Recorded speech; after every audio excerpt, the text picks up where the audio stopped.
আজকে আমি প্রমাণ করব যে আসলে কোন শয়তানের খপ্পরে পড়ে মেজর জেনারেল ইব্রাহিম নিজেই শয়তানে রূপান্তরিত হয়েছেন। কোন সে শয়তান আজকে আমি প্রমাণ দেব এই ভিডিওর মধ্য দিয়ে।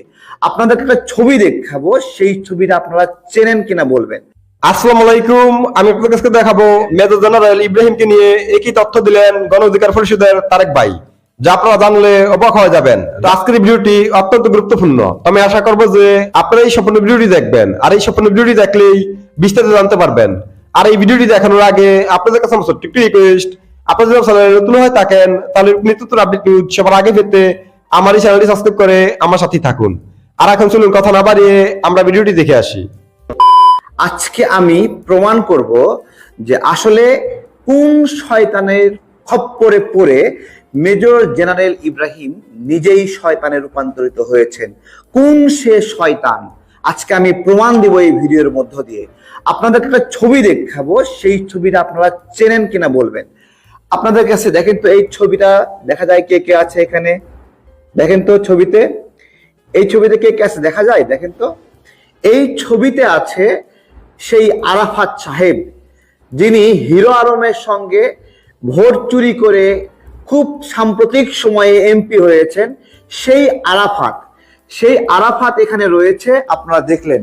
আমি এবার দেখাবো এই আরাফাতের এখানে কে কে আছে দেখেন তো। এই আরাফাতের এখানে দেখা যাচ্ছে আব্দুল আওয়াল মামুন, এই যে আব্দুল আওয়াল মামুন দেখা যাচ্ছে। আব্দুল আওয়াল মামুন এটা হলো কল্যাণ পার্টির একজন নেতা, আব্দুল আওয়াল মামুন। এই তো এটা, এই যে এটা, এই লোকটা আরাফাতের পাশে বসে আছে এখানে। এই তো দেখা যাচ্ছে আরাফাতের পাশে বসে আছে। আরেকজন রয়েছে নাহিম রাজ্জাক। এই দুটা ব্যক্তি আজকে সংবাদ সম্মেলনের সময় মেজর জেনারেল ইব্রাহিমের পাশে ছিলেন। দেখেন, আমি জাস্ট দেখিয়ে দিচ্ছিলাম। আরাফাত তাদেরকে বোঝাচ্ছে যে কি কি করতে হবে। আমি যেই ক্যাপশনটি দিয়েছি, শয়তান নামাতে এসে নিজেই শয়তান হয়ে গেছেন মেজর জেনারেল ইব্রাহিম। আজকে প্রমাণ দিয়ে দিচ্ছি আপনাদেরকে। দেখেন, এই যে লোকটা দেখছেন না, এই লোকটা এখানে আরাফাতের সঙ্গে মিটিং করছে। আমি একটু দেখাচ্ছি আপনাদেরকে, একটু দেখাই দিচ্ছি, দাঁড়ান।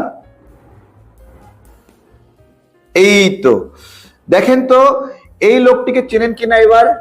এই যে এই লোকটাকে দেখেন তো, এই লোকটাকে চেনা যায় কিনা। এই লোকটাকে সেম এই লোকটাই কিন্তু আরাফাতের সঙ্গে বসেছিল।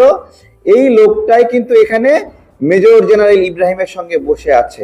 আমার প্রশ্ন হলো যে মেজর জেনারেল ইব্রাহিমের আজকে কথা যে শেখ হাসিনার দলের বিরুদ্ধে সে ফাইট করবে, কম্পিট করবে, এবং সে পরীক্ষা করতে চায় যে শেখ হাসিনা ভালো নির্বাচন করে কিনা, এবং সে আশা করে শেখ হাসিনা পূর্বের চেয়ে ভালো নির্বাচন করবে। এগুলো সে আশা করে, এগুলো সে তার প্রত্যাশা। সে বলছে আজকে অনেক সুন্দর ভূগোল বোঝাচ্ছে। আজকে সাংবাদিকরা যখন তাকে জিজ্ঞাসা করেছে যে আপনি তো গত কয়েকদিন আগেও যারা শেখ হাসিনার অধীনে নির্বাচনে যাবে তাদেরকে জাতীয় বেঈমান বললেন, তাহলে আপনি এখন কেন আবার নির্বাচনে যাবেন? সে বলছে, আজকে দেখেন যেই লোকটা আওয়ামী লীগের আরাফাতের সঙ্গে মিটিং করছে, গোপন মিটিং, সেই লোকটা আজকে ইব্রাহিমের পাশে বসা। এইবার বলেন তাহলে মেজর জেনারেল ইব্রাহিম আওয়ামী লীগের পক্ষের লোক নাকি আওয়ামী লীগের বিপক্ষের লোক? তিনি যে আওয়ামী লীগের বিরুদ্ধে, নৌকা প্রতীকের বিরুদ্ধে নির্বাচন করবেন, আসলেই কি নৌকা প্রতীকের বিরুদ্ধে নির্বাচন করবেন নাকি আওয়ামী লীগের সঙ্গে গোপন আতাতে জড়িত? দেখুন, আমরা এই লোকটাকে, মেজর জেনারেল ইব্রাহিম, এই লোকটাকে আমরা দিনের পর দিন যখনই আমাদের প্রোগ্রামে এসেছে মাঝখানে বসিয়েছি। শুধু আমরা না, বিভিন্ন সময় বিএনপির প্রোগ্রামে হয়েছে, সেখানে তাকে মাঝখানে গিয়ে বসিয়েছে। 12 দলীয় জোটের যখন প্রোগ্রাম হয়েছে মাঝখানে বসিয়েছে। বিভিন্ন ধরনের প্রোগ্রামে যখনই সে গিয়েছে সবাই চেয়ার উঠে গিয়ে তাকে বসতে দিয়েছে।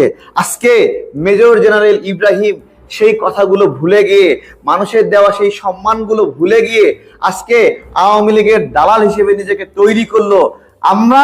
আমি মেজর জেনারেল ইব্রাহিমকে কিছু কথা জিজ্ঞাসা করতে চাই। এই যে আপনাকে আমরা বছরের পরে বছর মাঝখানে এনে বসালাম, আপনি যদি আমাদের মাঝখানে এসেই বসতে চান, তাহলে আপনি কি কাজ করলেন? কথা আছে যে তত্ত্বাবধায়ক সরকারের সময় সেই 11 সময়ে আপনাকে দিয়ে সেই তত্ত্বাবধায়ক সরকার কিন্তু একটি কিংস পার্টি বানিয়েছিল। আপনার দল মাত্র 11 দিনের মাথায় আপনার দলটা নিবন্ধন পাই। সেই সময়টাতে আপনার মনে আছে অবশ্যই, আপনি যেহেতু করেছেন এই কাজটা, আপনি কিন্তু পুরান বেঈমান, নতুন বেঈমান না, পুরান বেঈমান। কিন্তু আমরা আপনার সুন্দর সুন্দর কথায়, আপনার সুন্দর সুন্দর উক্তিতে সেগুলো ভুলে আপনাকে আমাদের মাঝখানে জায়গা দিয়েছি। আমরা বুঝতে পারি নাই যে আপনি এত বড় একটা গাদ্দার, এত বড় এই বুড়া বয়সে আপনি যা করলেন, এইটা সেই ব্রাহ্মণবাড়িয়ার উকিল সাত্তারের চেয়েও ন্যাক্কারজনক একটা কাজ করেছেন। উকিল সাত্তার তো বেশি মানুষ চেনে না, একটা জেলার সে নেতা, কিন্তু আপনি জাতীয় পর্যায়ে একজন নেতা, আপনি একজন বীর মুক্তিযোদ্ধা হয়েও আপনি গত 5 বছরে শেখ হাসিনাকে যা না তা বলে গালিগালাজ করেছেন। তাকে স্বৈরাচার বলেছেন, ফ্যাসিবাদ বলেছেন, ভোট চোর বলেছেন, সন্ত্রাস বলেছেন, অনেক ভাবে শেখ হাসিনাকে আপনি গালিগালাজ করেছেন। এবং গত কয়েকদিন আগে আপনি একটা বিরোধী দলের একটা প্রোগ্রামে গিয়ে বললেন, যদি স্পেসিফিক ভাবে বলি, নুরুল হক নূর অংশের প্রোগ্রামে গিয়ে বললেন, আমরা দিনের বেলা হলো শেখ হাসিনার পতন করব, আমরা রাতের বেলার কোনো কাজে যাব না, আমরা কোনো ষড়যন্ত্র করি না। সেই আপনি নিজে বললেন আপনারা ষড়যন্ত্র করেন না, রাজপথে শেখ হাসিনার পতন ঘটাবেন। আজকে আপনি যা করলেন, এইটা কি ষড়যন্ত্র বলা যায়? আমি আপনাকে বলি, আপনি দেখেন এই মুহূর্তে জাস্ট আজ এবং কালকে বিএনপি 93 নেতাকর্মীর বাড়িতে হামলা হয়েছে। তাদের বাড়িঘর হেলমেট পরে কিছু লোক লুটপাট করেছে, তারপরে তাদের স্বর্ণ, মোবাইল ফোন এগুলো লুটপাট করেছে। পুলিশ বলছে কেউ অভিযোগ করেনি। বাংলাদেশের সত্যিকার অর্থে যারা বিরোধী দলের রাজনীতি করছে, তাদের বাড়িতে হামলা হচ্ছে, তাদেরকে মামলা দিয়ে গ্রেপ্তার করা হচ্ছে, তাদেরকে আটক রাখা হয়েছে, নিপীড়ন করা হচ্ছে। আপনি এই বিরোধী দলেরই একটা অংশ ছিলেন, সেই জায়গা থেকে নিজেকে পরিবর্তন করে আজকে সরকারের সঙ্গে আঘাত করলেন। আপনি হয়তো বা বলবেন যে আপনি নির্বাচনে গিয়ে আওয়ামী লীগের বিরুদ্ধে গিয়ে লড়বেন, কিন্তু আমি তো ছবিতে দেখিয়ে দিলাম যে আসলেই আপনি আওয়ামী লীগের বিরুদ্ধে লড়াই করবেন কিনা। আমরা কিন্তু প্রমাণ হাতে পেয়ে গেছি, আমরা কিন্তু প্রমাণ দেখিয়ে দিয়েছি প্রিয় ভাইয়েরা। এই যে আমরা প্রমাণ একবার দেখিয়েছি, জাস্ট আরাফাতের সঙ্গে আপনার টেবিলে যারা বসে আছে তারাই বসে আছে এখানে। তো আমি আশা করছি যে আপনারা সব ভিডিওটি দেখেছেন। আপনাদের যদি কোনো মতামত থাকে আমাকে অবশ্যই কমেন্টে জানাবেন। আর আপনারা যদি আমার চ্যানেলে নতুন হয়ে থাকেন, তাহলে আমার এই চ্যানেলটি সাবস্ক্রাইব করে আমার সাথেই থাকুন। তো দেখা হচ্ছে পরবর্তী ভিডিওতে। সে পর্যন্ত সবাই ভালো থাকবেন, সুস্থ থাকবেন। আল্লাহ হাফেজ।